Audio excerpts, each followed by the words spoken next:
Today we will talk about organizational change and innovation. First, we need to understand the nature of change in organizations via these topics. Fundamental change. What will you be called upon to deal with? Two types of change, reactive and proactive, and the forces for change outside and inside the organization.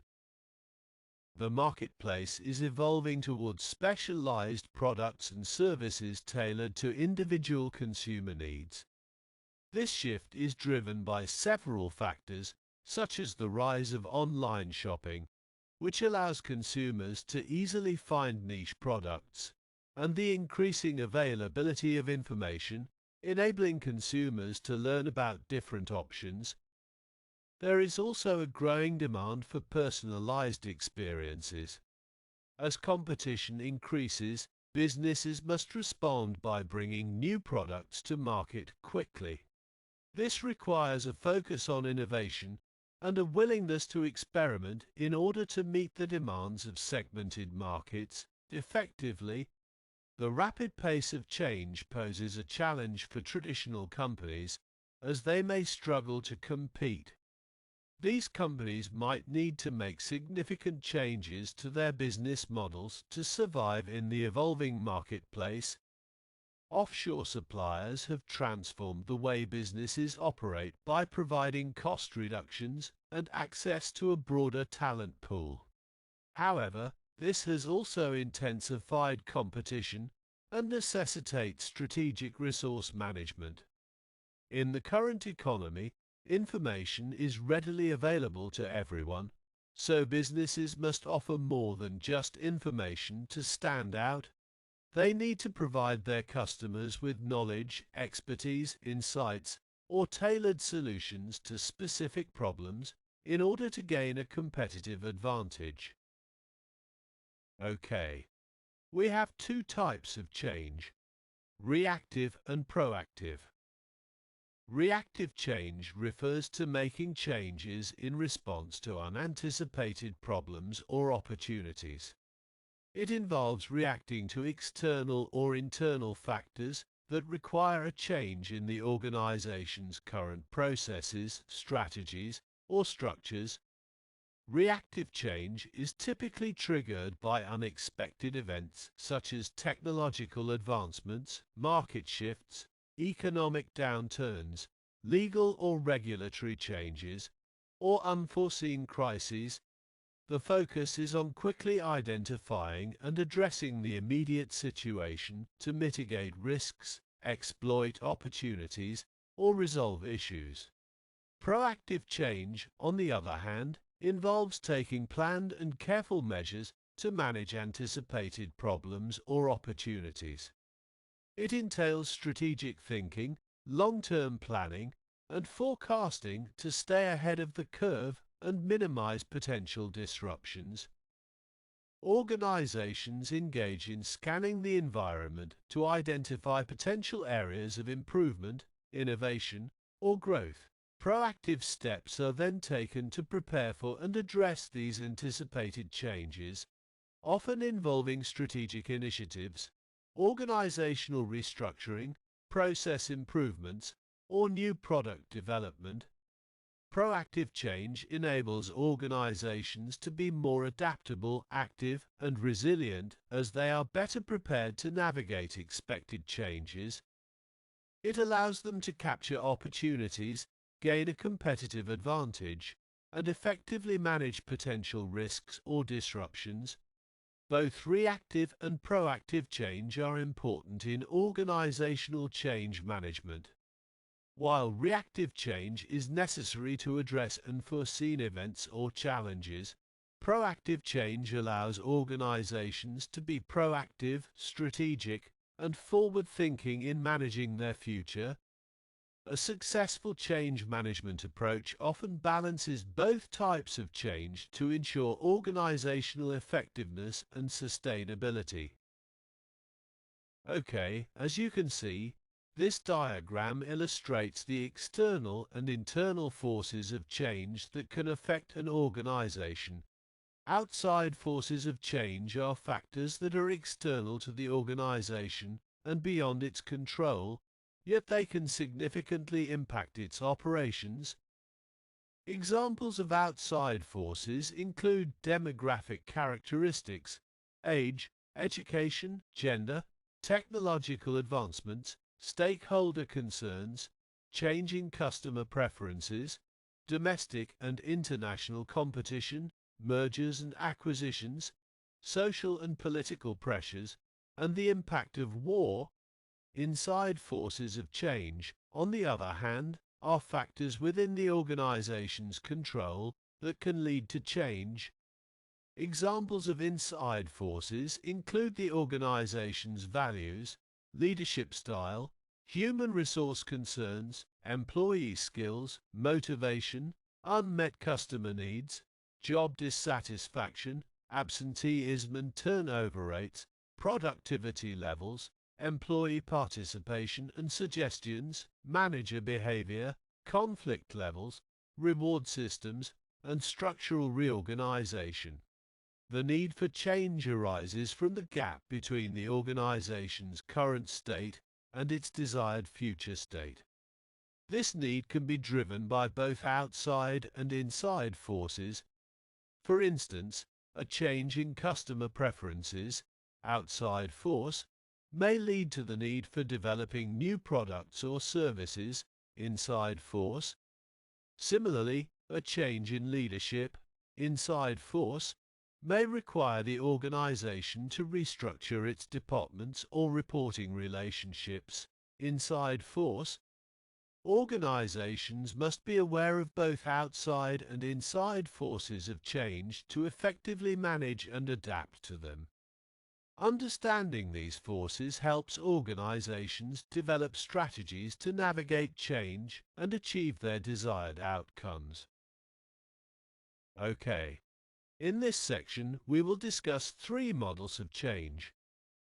The three forms of change, from least threatening to most threatening: adaptive, innovative, and radically innovative. We will also describe Lewin's three-stage change model: unfreezing, changing, and refreezing.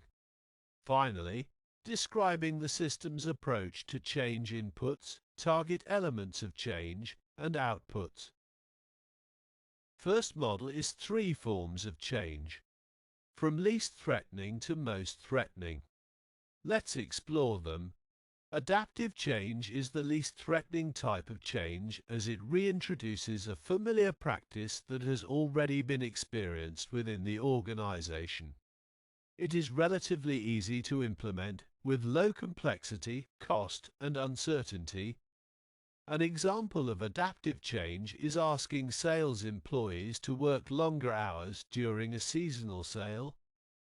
Innovative change is somewhat threatening, as it introduces a new practice to the organization.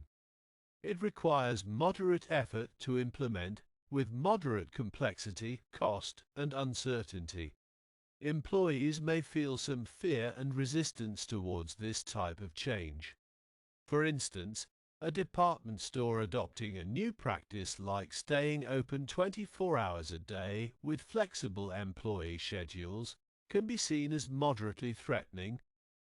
Radically innovative change is the most threatening type of change, as it introduces a new practice that is new to the industry. It is highly difficult to implement, with high complexity, cost, and uncertainty. This type of change can be extremely threatening to employees' job security and managers' confidence. An example of radically innovative change is the introduction of Amazon's Prime Air delivery system using drones instead of traditional shipping methods. Understanding the level of threat associated with different types of change is crucial for managing resistance and implementing successful organizational change. Adaptive change is typically the easiest to implement, while radically innovative change requires careful planning and consideration of employee concerns. The second model is Lewin's model of change, and it consists of three steps. Let us explore them together. 1. Unfreezing. Creating the motivation to change. In this stage, managers aim to create the motivation for change among employees. They need to communicate the need for change and the reasons behind it, fully disclosing the current state of affairs.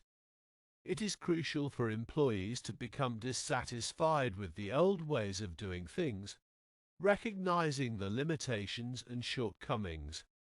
Managers also play a role in reducing barriers to change, addressing any resistance or fears that employees may have. By creating a sense of dissatisfaction and readiness for something new, managers can initiate the unfreezing process. 2. Changing. Learning new ways of doing things. During the changing stage, employees need to acquire new knowledge, skills, and attitudes to support the desired change. Managers can facilitate this process by providing the necessary tools for change, such as new information, perspectives, and models of behavior. Benchmarking results, role models, mentors, experts, and training programs can all contribute to helping employees learn and adopt new practices. It is important for managers to convey the idea that change is an ongoing learning process, emphasizing that it is not just a one-time event. Effective communication, collaboration, and support are essential to ensure successful implementation of the change. 3. Refreezing. Making the new ways normal. In the refreezing stage, the focus is on integrating the changed attitudes and behaviors into the normal ways of doing things. Managers can assist by encouraging employees to exhibit the new behaviors and by providing additional coaching and modeling. The goal is to make the new ways of doing things the new norm within the organization. This stage involves aligning the change with the organization's culture, systems, and structures. It may require implementing new policies, procedures, performance measures, and rewards that support the desired change. Ongoing support, reinforcement, and recognition are necessary to ensure that the change becomes a permanent part of the organization and is sustained over time. The third model is a systems approach to change. The systems approach to change is a comprehensive framework that helps diagnose the need for change and evaluate the success of change efforts. It consists of three main components: inputs, target elements of change, and outputs. Additionally, force field analysis can be used to identify the forces that facilitate or resist change. The systems model of change can be applied in two ways: as an aid during the strategic planning process and as a diagnostic framework to address organizational problems and propose solutions. 1. Inputs. Why should we change, and how willing and able are we to change? The input stage focuses on understanding the need for change and assessing the organization's readiness for it. Questions such as why change and how willing and able are management and employees to make the necessary change are addressed. The desired changes should align with the organization's mission, vision, and strategic plan. Readiness for change refers to the beliefs, attitudes, and intentions of staff regarding the extent of change needed and their willingness and ability to implement it. 2. Target elements of change. Which levers can we pull that will produce the change we want? The target elements of change represent the areas that can be leveraged to bring about the desired change. These elements include people, knowledge, ability, attitudes, motivation, and behavior, organizational arrangements, policies, procedures, roles, structure, rewards, and physical setting, methods, processes, workflow, job design, and technology, and social factors, culture, group processes, interpersonal interactions, communication, and leadership. By understanding and addressing these target elements, managers can diagnose problems and identify appropriate solutions. 3. Outputs. What results do we want from the change? Outputs represent the desired goals of the change effort, which should align with the organization's strategic plan. These results may manifest at the organizational, group, or individual level. Monitoring and evaluating the success of the change can be done by comparing measurable outputs, such as employee or customer satisfaction, before and after the implementation of the change. 4. Feedback. How is the change working, and what alterations need to be made? Organizations need to monitor the success of the change and make adjustments as necessary. Feedback mechanisms can be used to assess the impact of the change and identify any modifications needed. By comparing the status of outputs before and after the change, organizations can gain insights into the effectiveness of the change effort and make informed decisions for further improvement. 5. Force field analysis. Which forces facilitate change and which resist it?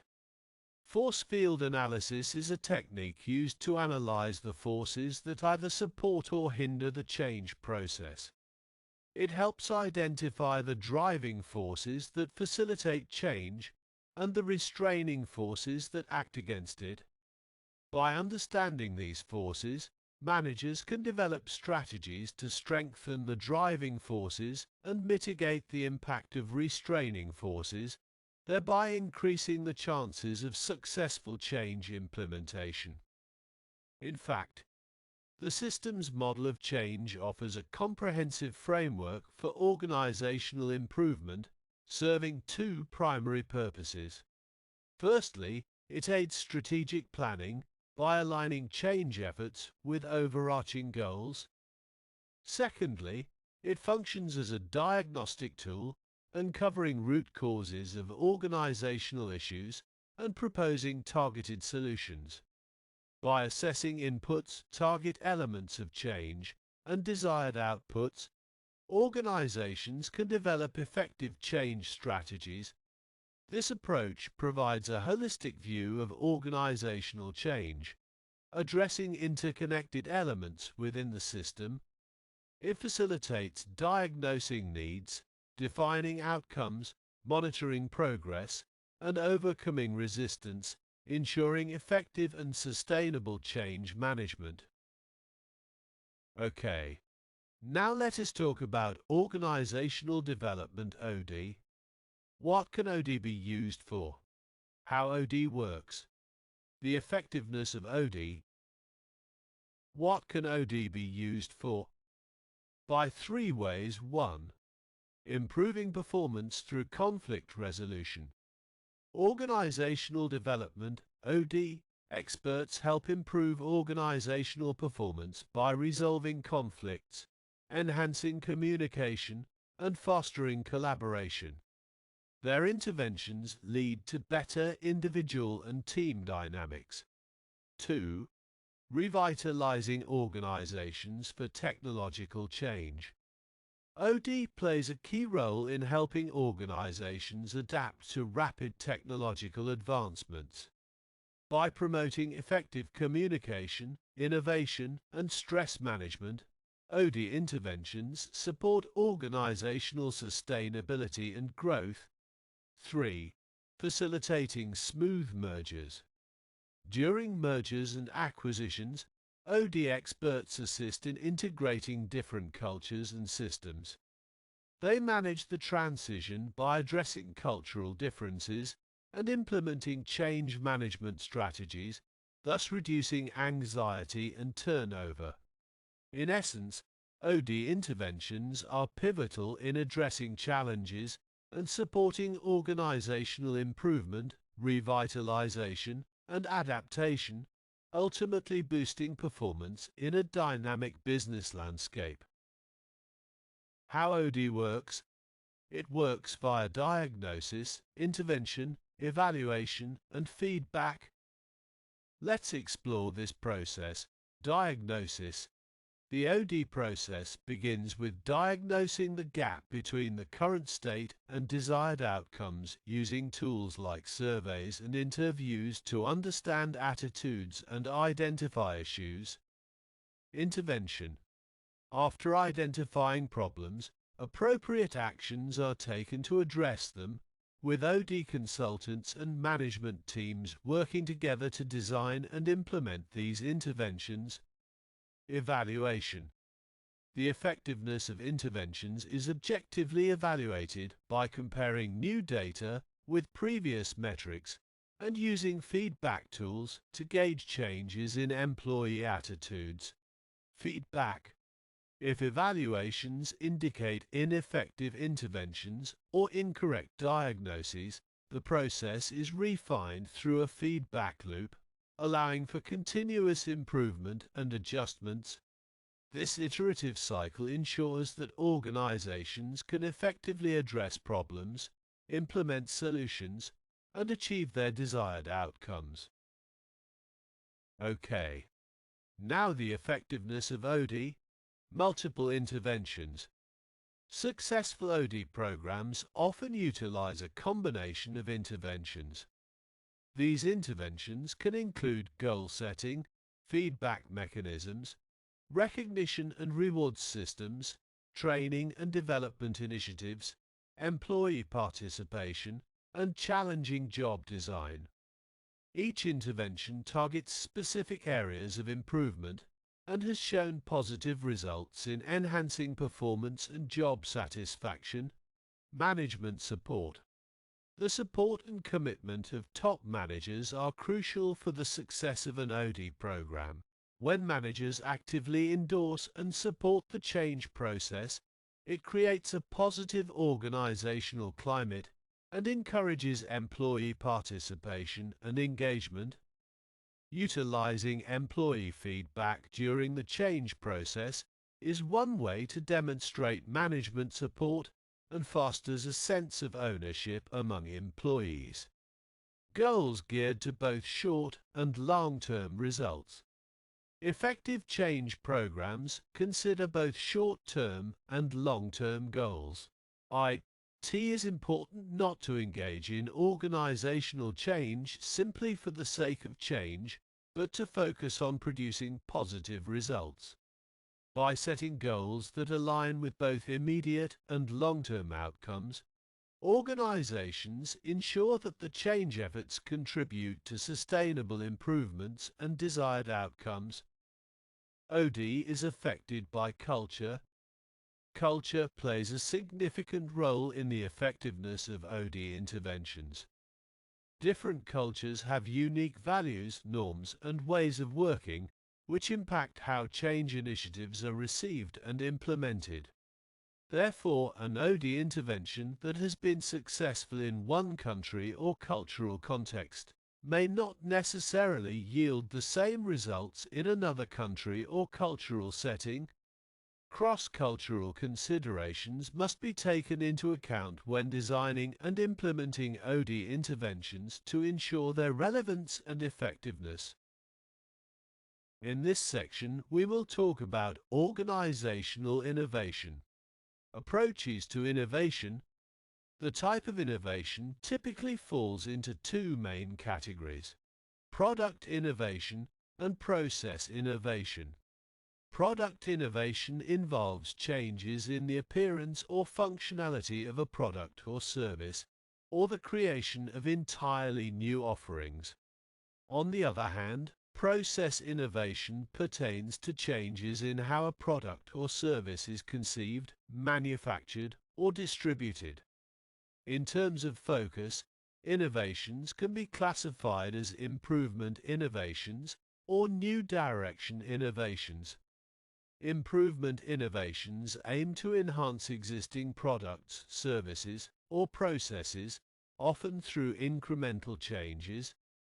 These innovations may not generate significant new revenue immediately, but contribute to gradual improvement over time. New direction innovations, however, take a completely novel approach, creating entirely new markets or customers. These breakthrough innovations rely on inventing new concepts or technologies that didn't exist before. As technology continues to advance, businesses must consider whether innovation can go too far. While innovation generally drives progress, there's a debate over whether all innovations are beneficial. Some innovations may cross ethical or societal boundaries, raising questions about their impact. This ongoing dilemma highlights the need for businesses to navigate innovation carefully, considering not only its potential benefits, but also its ethical and societal implications. An innovation system. The supporting forces for innovation. Creating an innovation strategy is essential for companies aiming to enhance their competitive edge and foster growth. Here's a breakdown of key components. 1. Integration with business strategies. An innovation strategy aligns innovation activities with overarching business goals. It ensures that innovation becomes an integral part of the company's strategic vision and operations. 2. Commitment from senior leaders. Senior leadership commitment is crucial for the success of innovation initiatives. Leaders must actively support and champion innovation efforts, allocating resources and removing barriers to innovation. 3. Fostering an innovative culture and climate. Cultivating an environment that encourages creativity, experimentation, and risk-taking is essential. A culture that embraces failure as a learning opportunity and values diverse perspectives fosters innovation. 4. Establishing required structure and processes. Organizational structures and processes play a pivotal role in promoting innovation. Encouraging collaboration, cross-functional communication, and agility can facilitate the flow of ideas and accelerate innovation efforts. 5. Utilizing crowdsourcing.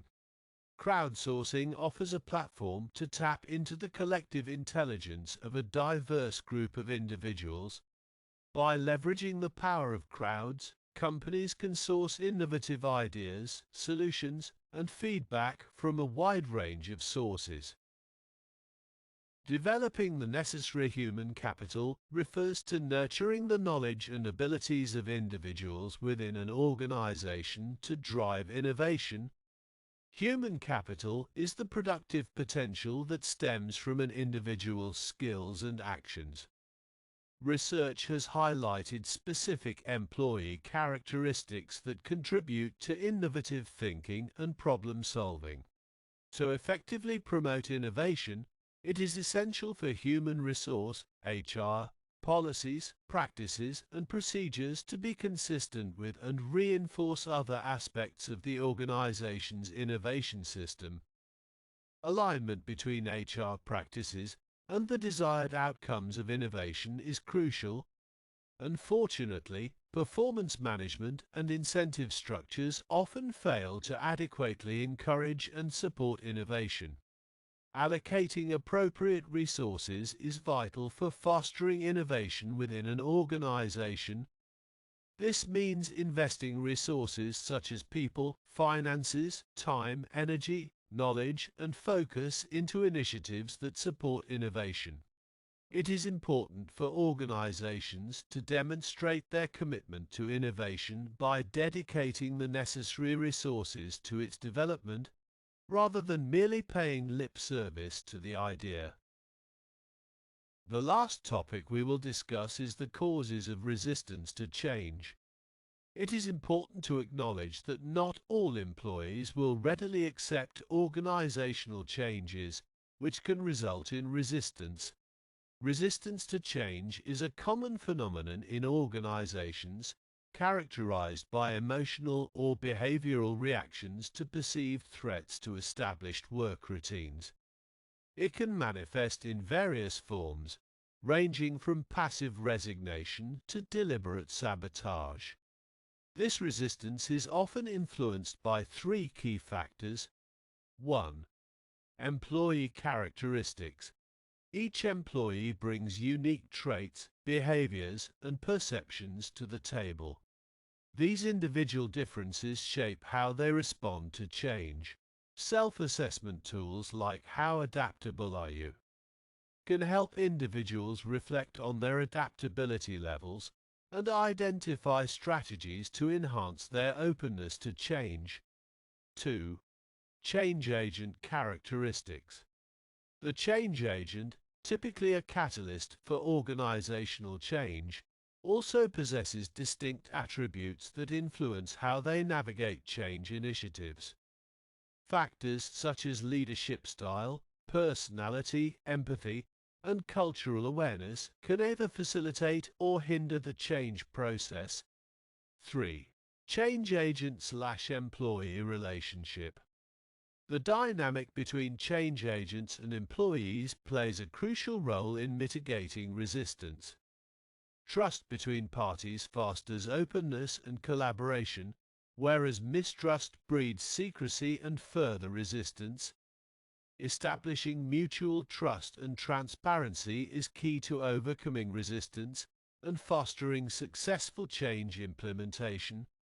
By understanding and addressing these factors, organizations can better navigate resistance to change and create an environment conducive to successful adaptation and growth. Thank you for watching. If you liked this video, please like and subscribe to channel.